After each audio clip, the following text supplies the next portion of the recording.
नमस्कार दर्शकों, आप देख रहे हैं टीवी 30 इंडिया और मैं हूं आपके साथ राजदीप तोमर। दर्शकों, आज हमारे साथ मौजूद हैं श्री ब्राह्मण महासभा हाथरस के अध्यक्ष पंडित उमेश शर्मा जी। उनसे हम बात करेंगे, जानेंगे जो अभी हाल ही में एक मेला निकला था उसकी भव्यता के बारे में और किस तरीके से वो पूरा संपादित किया गया। हमारे साथ मौजूद हैं पंडित उमेश शर्मा जी। शर्मा जी, आपका स्वागत है टीवी 30 इंडिया पर जी। एक मेला अभी हाल ही में एक ब्राह्मण समाज का मेला एक निकला और उस मेले की चर्चाएं चारों तरफ हैं, चारों ओर है, चाहे वो जिले में हो या जिले के बाहर हो, यहाँ तक कि प्रदेश के अन्य हिस्सों में भी इसकी चर्चाएं हो रही हैं।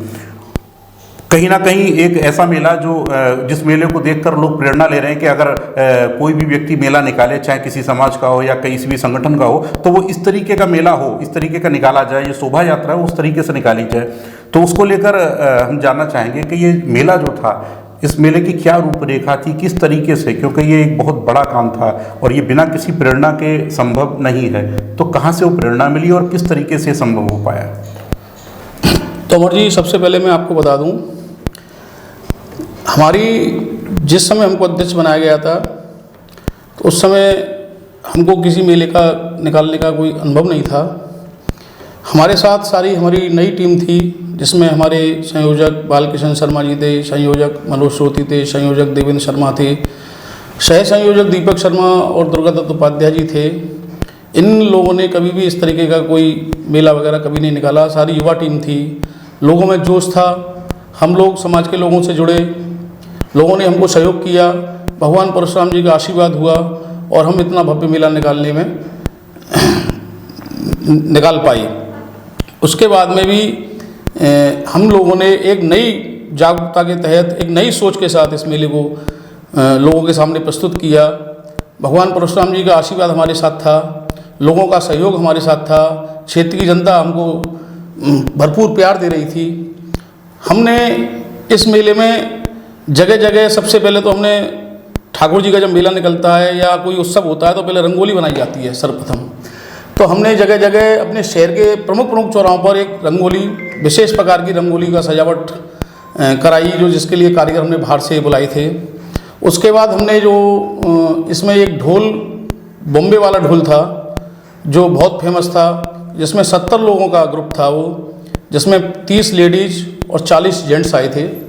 तो वो इवेंट बहुत अच्छा था, लोगों को जागरूक करने के लिए, मेले के प्रति रुझान बढ़ाने के लिए, क्योंकि मेले के प्रति लोगों का रुझान कम हो रहा था। फिर हमने एक बनारस से डमरू बुलाए थे। उसके बाद में हमने जो शोभा यात्रा के लिए, जो भगवान परशुराम जी की शोभा यात्रा थी, क्योंकि भगवान की शोभा यात्रा थी, जो कि एक चिरंजीवी हैं, विष्णु के छठे अवतार हैं, उनकी शोभा यात्रा थी। तो उसमें हमने पुष्प वर्षा के लिए ग्लाइडर, पैरा ग्लाइडर बुलाया था और एक जो है एयरक्राफ्ट से भी पुष्प वर्षा कराई थी। दो चीज़ों से पुष्प वर्षा कराई थी। इसमें लोगों का भरपूर सहयोग रहा और नई नई झांकियाँ हमने जो है, बहुत सांस्कृतिक झांकियाँ बुलाई थी। फूहड़ता हमने मेले में से बिल्कुल ख़त्म कर दी थी। कोई भी नाचने गाने वाले ऐसी कोई चीज़ हमने मेले में नहीं निकाली। लोगों ने इसको बहुत पसंद किया और लोग बहुत उससे उत्साह से जुड़े हमसे, और इतनी भीड़ हुई इस बार मेले में कि लोगों को लगा कि वाकई में कोई मेला उत्तर प्रदेश में, हाथरस में नहीं, पूरे उत्तर प्रदेश में, लोग कह रहे हैं कि पूरे उत्तर प्रदेश में पहली बार ऐसा मेला निकला है जो कि हाथरस में भगवान परशुराम जी का मेला निकला था। जैसा कि देखा जाए, चूंकि ये मेला जो था वो ब्राह्मण महासभा का था, लेकिन इसमें सर्व समाज सम्मिलित दिखा। तो कैसे, यानी कि समाज के हर वर्ग को, चाहे वो वैश्य समाज हो, चाहे क्षत्रिय समाज हो या अन्य तमाम तबके के लोग हों, उनको कैसे एक साथ एक मंच पे लाकर जोड़ पाना और एक बड़े रूप में, यानी कि एक सफल आयोजन कर पाना कैसे संभव हुआ? असल में ये ब्राह्मण समाज का मेला था, लेकिन चंदा तो ब्राह्मण समाज से ही होता है, सब लोग ब्राह्मण समाज के लोग इसमें जुड़ते हैं। लेकिन हमने अन्य लोगों को, भगवान तो सबके होते हैं, भगवान किसी एक के नहीं होते हैं, भगवान तो हमने इसको केवल हिंदू जाति से जोड़ा, हिंदू लोगों को, क्योंकि हिंदू में सब जाति आती हैं, कोई ना कोई ब्राह्मण है, ना कोई वैश्य है, ना कोई ठाकुर है, हम सब हिंदू हैं, सनातनी हैं। हमने इसको एक सनातनी धर्म से जोड़ा और सनातन के रूप में हमने इसको प्रस्तुत किया, जिससे सर्व समाज के लोग जुड़े और उन्होंने हमें भरपूर प्यार दिया और उनको लगा कि ये शहर का मेला है, न कि एक समाज का मेला है, पूरे हाथरस का मेला है। मेले के बाद से जो जैसा कि देखा गया, पूर्व में भी तमाम मेले निकलते रहे समाज के, और उनमें क्या होता था कि एक मेले की कमेटी गठित होती थी और मेले की कमेटी एक भव्य मेले का आयोजन का प्रयास करती थी, और उसके बाद फिर अगली बार वो कमेटी एक्टिव तब दिखती थी जब मेले का दौर आता था जी। लेकिन इस बार कुछ एक अलग ही दृश्य देखने को मिला कि जो मेले का एक शुरुआत थी, वो मेले में जो जोश खरोश था वो कमेटी का खत्म होता दिख ही नहीं रहा है। यानी कि मेला होता है, मेले से पहले होली मिलन समारोह होता है, फिर मेला होता है, मेले के तुरंत बाद जो है परशुराम भगवान के रसिया होते हैं, फिर कुछ ना कुछ ये एक दौर चल रहा है। तो ये कैसे, यानी कि क्योंकि ये किसी एक आदमी की सोच का तो हो नहीं सकता है, इसमें निश्चित तौर पर एक बहुत बड़ी टीम काम कर रही है, तो उसको लेकर क्या कहेंगे? लोग तो ये भी कहते हैं शहर के कि पूत के पांव पालने में दिख जाते हैं। जैसे एक कहावत है, जिस समय हम अध्यक्ष और हमारी टीम गठित हुई थी, हम सब लोगों ने बैठ के एक रूपरेखा सजाई थी। सबसे पहले हमने ठाकुर जी के 2 अभिषेक किए थे, उसके बाद हमने होली मिलन समारोह किया, उसके बाद हमने मेला निकाला। उसमें भी, मेले में भी हमने जगह जगह बड़ी बड़ी LED लगाई थी, जिसमें ऋषि मुनियों के और महान लोगों के जीवन चरित्र के बारे में लोगों को परिचय कराया था कि लोग जागरूक हों, सनातन धर्म के प्रति जागरूक किया था। और अब आगे की कार्रवाई के लिए मैं आपको बता दूं कि हमारी कमेटी लोगों के लिए जो हमको इस बार जिम्मेदारी दी है, वो जिम्मेदारी को समझ के हम लोगों के प्रति जागरूकता इतनी देना चाहते हैं कि हम लोगों के लिए कुछ करना चाहते हैं। हमारी कमेटी ने और हमने ये निर्णय लिया है कि अभी लोगों को, जो हमारे शहर के क्षेत्र के जो नगरवासी हैं और जो क्षेत्र के लोग हैं, सर्व समाज के लिए हम एक 14 अप्रैल 2023 को एक स्वास्थ्य शिविर लगा रही हैं, जो नई धर्मशाला चामुंडगेट पर स्थित है, उसमें वो लगाया जाएगा। निःशुल्क स्वास्थ्य शिविर है ये। इसमें पूरे क्षेत्र की जनता को लाभ मिलेगा। इसमें कोई समाज से, हालांकि ये लग एक समाज के द्वारा रही है, लेकिन ये सर्व समाज के लिए है। इसमें कोई भी भेदभाव नहीं किया जाएगा। और इसमें जो जांचें हैं वो समथिंग 1500 से लेकर 2000 रुपये तक की जांचें लोगों की फ्री की जाएंगी।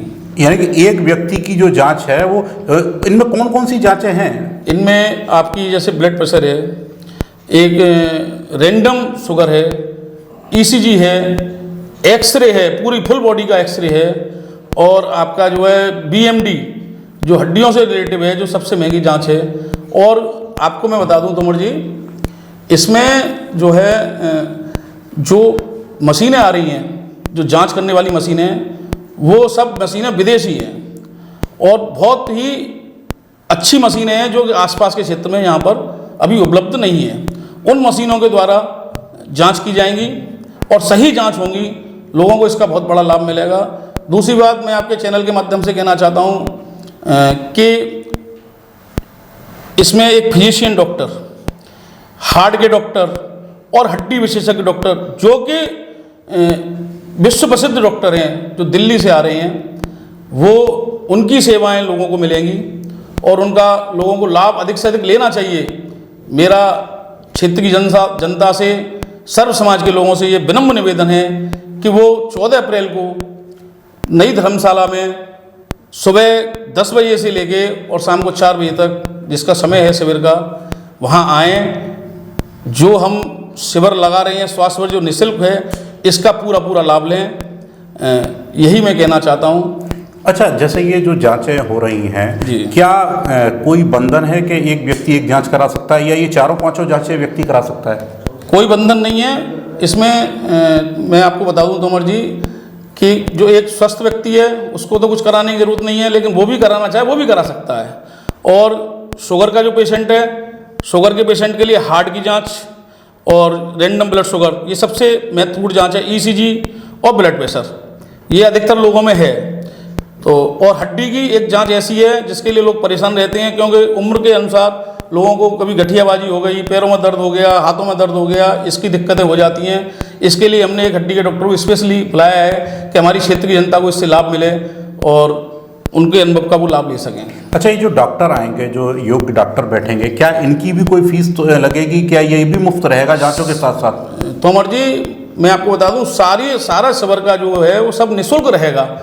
इसका किसी के ऊपर 1 रुपये भी चार्ज नहीं लगा। फॉर्म का भी कोई फीस नहीं लगेगी, न पर्चे की कोई फीस लगेगी, न कोई एक्सरे की फीस लगेगी, न कोई शुगर की फीस जांच करने की फीस लगेगी, किसी की भी फीस नहीं लगेगी, सब कुछ निःशुल्क है।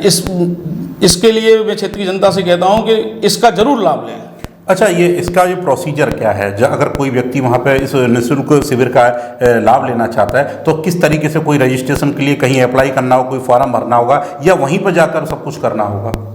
कहीं कोई फॉर्म नहीं भरना तोमर जी, वहाँ पर आप जो है 10 बजे अपने पहुँच जाएं, वहाँ एक पर्चा फॉर्म भरा जाएगा, फॉर्म काउंटर होगा, जो परेशानी आपकी होगी वो उसमें लिखी जाएगी, और जिसको आपको दिखाना है, जिस डॉक्टर को आपको दिखाना है, उस डॉक्टर को के पास आपको भेजा जाएगा।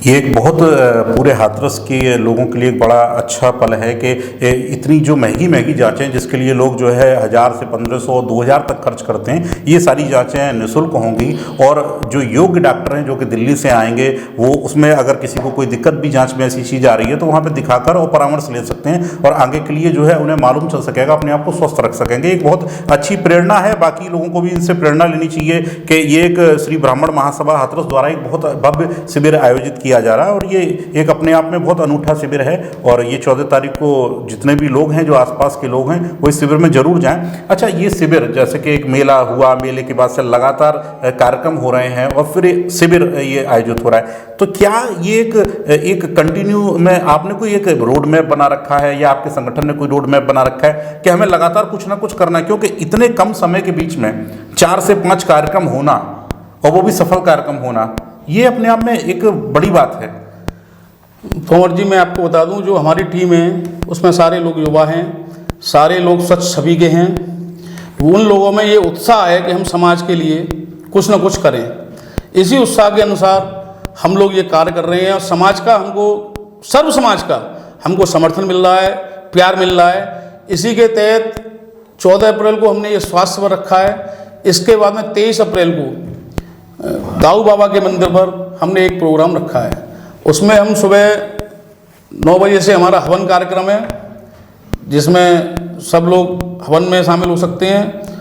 ठाकुर जी की अभिषेक कार्यक्रम है, उसके बाद भंडारे का भी कार्यक्रम है, जिसमें लोगों को ये लगे ठाकुर जी का दर्शन करें, उनका आशीर्वाद लें। और उसके बाद में भी कार्यक्रम आगे पूरी साल चलते रहेंगे। इस संगठन के द्वारा पूरी साल ये कार्यक्रम हम करते रहेंगे।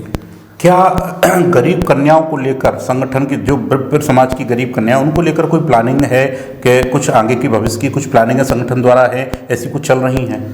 विप्र समाज के जो भी लोग हैं, जिनकी गरीब लड़कियां हैं, जो गरीब हैं, जो शादी नहीं कर पा रहे हैं, उनके लिए हमारे दरवाजे हमेशा खुले हुए हैं। वो हमारे पास आकर हमसे जो सहायता हो सकती है हम कर देने के लिए तैयार हैं। उनकी शादी में कोई दिक्कत आ रही है, उसको दूर करने के लिए पैसे से कुछ दावत करनी है या कुछ करना है, वो हमसे सहायता कभी भी आके ले सकते हैं। इसके लिए हमारी टीम पूरी तरह तैयार है। अच्छा, अब क्योंकि ये भव्य कार्यक्रम, जैसा आपने बताया कि एक 14 तारीख को जो है एक शिविर आयोजित हो रहा है, स्वास्थ्य का निःशुल्क है, उसके बाद फिर लगातार जो है फिर एक और कार्यक्रम लगाए, तो इन सब चीज़ों को लेकर जो क्षेत्रीय लोग हैं उनके लिए आपका कोई संदेश? मेरा तो सभी क्षेत्रीय लोगों से ये कहना है कि जो आपने मुझे जिम्मेदारी दी और जो मेरी टीम को जिम्मेदारी दी, मैं भगवान परशुराम जी के आशीर्वाद से उसे करने में सफल रहूं या असफल रहूं, लेकिन आपका प्यार मेरे लिए हमेशा कायम रहे। मैं ऐसा कोई काम करना चाहता हूं। लास्ट में मैं ये कहना चाहता हूं जी सारे समाज के लोगों से कि सर्वे भवन्तु सुखिनः, सर्वे सन्तु निरामया, सर्वे भद्राणि पश्यन्तु माँ कच्चित् दुख भाग् भवेत्। सभी सुखी होवें, सभी रोग मुक्त रहें, सभी मंगलमय के साक्षी बने, और किसी को भी दुख का भागी न बनना पड़े। धन्यवाद। मैं TV 30 को धन्यवाद देता हूँ, राजदीप तोमर जी को धन्यवाद देता हूँ, इनके साथी राहुल शर्मा जी को धन्यवाद देता हूँ, इनके कैमरामैन को धन्यवाद देता हूँ, जिन्होंने इतनी अच्छी डिबेट की। बहुत बहुत धन्यवाद, आपने समय निकाला, हमारे साथ बैठे और बहुत महत्वपूर्ण बातें हुई। और हम भी ये कामना करते हैं, TV 30 इंडिया परिवार भी कामना करता है कि आपके द्वारा ये जो कार्य हो रहे हैं, आपकी टीम के द्वारा कार्य हो रहे हैं, जिससे बहुत सारे लोग लाभान्वित हो रहे हैं, ये लगातार चलते रहें, और ऐसे ही ईश्वर आपको ऊर्जा देता रहे कि आप इतने बड़े बड़े कार्यों को आसानी से करते रहें। आप देख रहे हैं TV 30 इंडिया, उत्तर प्रदेश उत्तराखंड।